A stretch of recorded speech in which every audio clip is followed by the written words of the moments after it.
शांत रहकर सोचना सीखो। राधे राधे मित्रों, आइए सुनते हैं। इस कहानी में छिपी सबसे महत्वपूर्ण सीख यही है कि जब भी हम किसी चुनौती या समस्या का सामना करें तो सबसे पहले हमें घबराने की बजाय शांत रहकर सोचने की आदत डालनी चाहिए। कहानी से मिलती हैं प्रमुख सीखें। 1. शांत मन से विचार करना। जब भी हमारे सामने कोई बड़ी समस्या आती है, अक्सर हमारा पहला कदम होता है घबराना और उसे जितनी जल्दी हो सके हल करने की कोशिश करना, परंतु यही घबराहट हमें असली समस्या से दूर कर देती है। कहानी के तीसरे व्यक्ति ने ऐसा नहीं किया। उसने शांति से सोचा कि क्या समस्या वास्तव में उतनी जटिल है जितनी उसे दिख रही है, और इसी समझदारी ने उसे विजयी बना दिया। 2. समस्या की पहचान करना। इस कहानी में सम्राट ने एक पहेली रखी थी जो स्पष्ट तौर पर एक कठिन गणितीय चुनौती लग रही थी, लेकिन असली चुनौती उस पहेली को हल करना नहीं थी, बल्कि यह समझना था कि क्या सच में कोई समस्या है भी या नहीं। समस्या की सही पहचान करना ही उसे सुलझाने का पहला और सबसे महत्वपूर्ण कदम है। 3.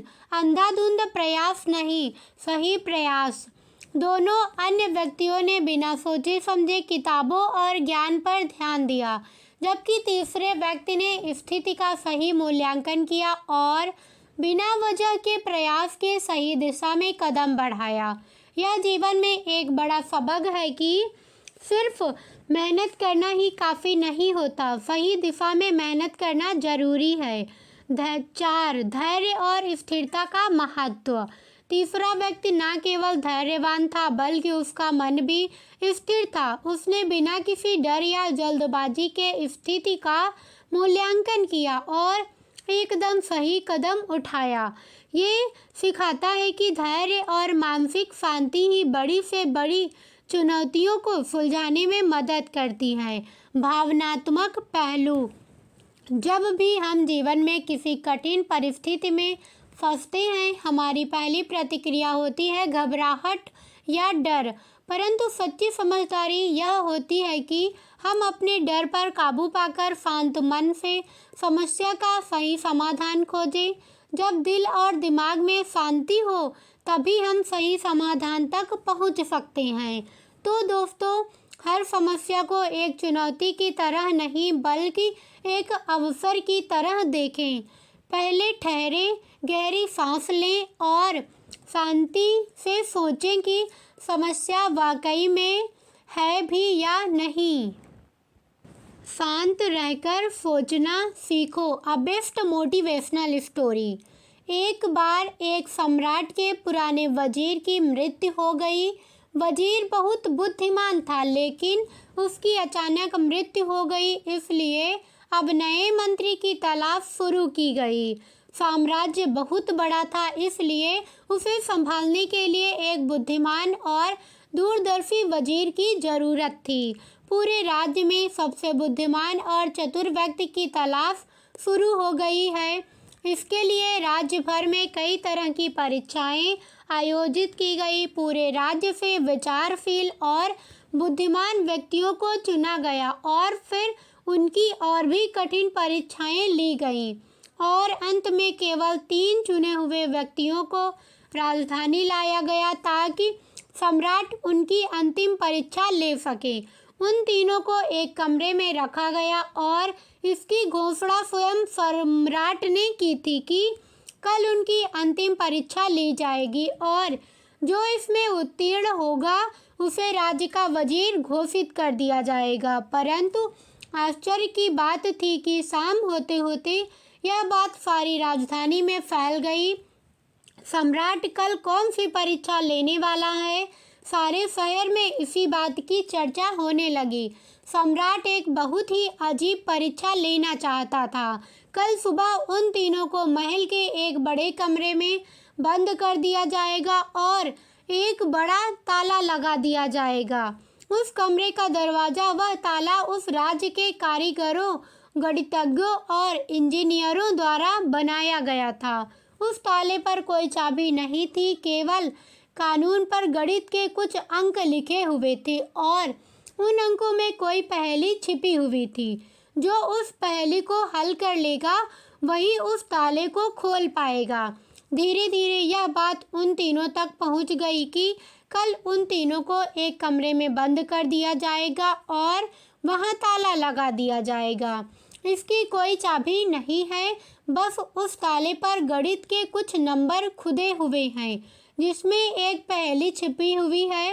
उन तीनों में से जो भी उन नंबरों का उपयोग करके पहेली को हल करेगा और सबसे पहले दरवाज़ा खोलेगा और कमरे से बाहर आ जाएगा, उसे वजीर बना दिया जाएगा। यह सुनते ही 3 में से 2 बाजार की ओर भागे और ताले के बारे में जितनी भी गणित की किताबें मिल सकती थी वे सब ले आए और उनका अध्ययन करने लगे। लेकिन तीसरी सबसे अजीब थी, वह ना तो कहीं गया और ना ही कोई किताब लाया और अंधेरा होते ही सो गया। बाकी दोनों ने सोचा कि शायद डर के मारे उन्होंने परीक्षा ना देने का निर्णय लिया, या हो सकता है उन्हें विश्वास ही ना हो कि जो खबर सामने आई है वह सच है। लेकिन फिर भी उन्होंने कोई मौका छोड़ना ठीक नहीं समझा, क्योंकि यह जीवन में एक बार मिलने वाला मौका था। वे पूरी रात जागकर किताबें पढ़ते रहे, ताला विज्ञान से संबंधित जो भी साहित्य था। जब सुबह हुई तो तीसरा व्यक्ति उठा और उन तीनों को सम्राट के सामने पेश किया गया। वहां उन्हें पता चला कि यह अफवाह सच थी। उन तीनों को एक बड़े कमरे के अंदर बंद कर दिया गया था जिसके बाहर ताला लगा हुआ था, कुछ गणितीय अंकों के साथ अंकित। आप तीनों में से जो भी इन अंकों में छिपी हुई पहेली को सुलझा देगा वह दरवाज़ा खोल सकेगा, और जो दरवाज़ा खोलकर पहले मेरे पास आएगा मैं उसे अपना वजीर बना लूँगा। मैं आप तीनों का इंतजार करूँगा। इतना कहकर बादशाह चला गया। वे दोनों व्यक्ति जिन्होंने पूरी रात पढ़ाई की थी कुछ किताबें लाए थे। दरवाज़ा बंद होते ही उसने अपने कपड़ों में छुपी हुई उन किताबों को बाहर निकाला और ताले पर लिखे नंबरों को एक कागज़ के टुकड़ों पर लिखकर उनका हल ढूंढने लगा। लेकिन तीसरे व्यक्ति ने कुछ नहीं किया। उसने अपनी आंखें बंद कर ली और कमरे के कोने में चुपचाप बैठ गया। उसे बैठा देखकर वे दोनों हंस पड़े और ताना मारते हुए बोले, क्या तुमने हार मान ली? कुछ करो तो कुछ होगा। उन्हें लगा कि उसने हार मान ली है। वह डरा हुआ है और कुछ भी प्रयास नहीं करना चाहता, लेकिन उसके मन में शांति थी, स्थिरता थी, उसकी आंखों में झलक रही थी। वह परेशान नहीं लग रहा था। वह बैठा हुआ था। तभी अचानक उसे कुछ सूझा। वह उठकर दरवाजे के पास आया और धीरे से उसे धक्का दिया, और क्या, दरवाज़ा खुला। वह कमरे से बाहर चला गया, लेकिन दोनों आदमी अपनी किताबों में खोए हुए थे। उन्हें पता ही नहीं चला कि तीसरा कमरे से बाहर चला गया है। उन्हें तब पता चला जब सम्राट तीसरे व्यक्ति के साथ अंदर आए और कहा, अपनी ये किताबें बंद करो। जिसे बाहर जाना था वह तो बाहर जा चुका है। यह देखकर वे दोनों दंग रह गए और पूछा, तुम बाहर कैसे निकले? बादशाह ने कहा कि ताला तो बंद नहीं था, क्योंकि बंद ताले तो खोले जा सकते हैं, लेकिन कैसे? क्या तुम वह ताला खोलोगे जो बंद नहीं किया गया?